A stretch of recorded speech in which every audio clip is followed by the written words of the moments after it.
नंदाहांडी block परिसर रे सांस्कृतिक लोकमहोत्सव मंडई शुभारंभ। नंदाहांडी ब्लॉक स्तरीय सांस्कृतिक लोकमहोत्सव मंडई आज शुभारंभ हो जाइछि। लोकायत प्रतिभार अन्वेषण तथा पंच सांस्कृतिक परंपरा को बजाय रखा हेउछि एही मंडई पर्वर महत्व।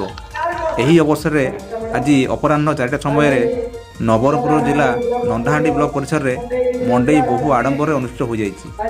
नंदाहांडी गोष्ठी उन्नयन अधिकारी क्षीरचंद्र साहू अध्यक्षतार अनुष्ठित एही मंडई मुख्य अतिथि भाव ब्लॉक अध्यक्ष रश्मिता माझी, उपाध्यक्ष सदन गौड़, जिला परिषद सभ्य अरुण कुमार मिश्र, बीजेपी वरिष्ठ नेता जगदीश चंद्र विशोई, वरिष्ठ नेता जानकी विशोई समेत बहु मान्यगण्य नेता अधिकारी मैंने उपस्थित थे।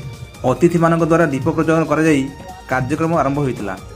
मंडई पालन महत्व पर उपस्थित अतिथि अभिभाषण रखा सह शेष छात्रछात्री मान द्वारा सांस्कृतिक कार्यक्रम अनुष्ठित होता। विभिन्न स्कूल कॉलेज आसीथिबा छात्रछात्री माने संगीत नृत्य और नाटक माध्यम उपस्थित लोकों मन किणी। नवरंगपुर घासीराम माझी रिपोर्ट ओडिशा हट न्यूज।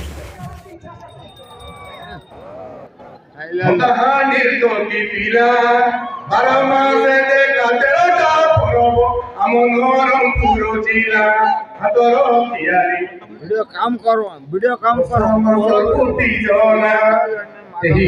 हमर सौभाग्य आपण मानकर आशीर्वाद नहीं आज हमको बहुत बड़ सुयोग देछंती।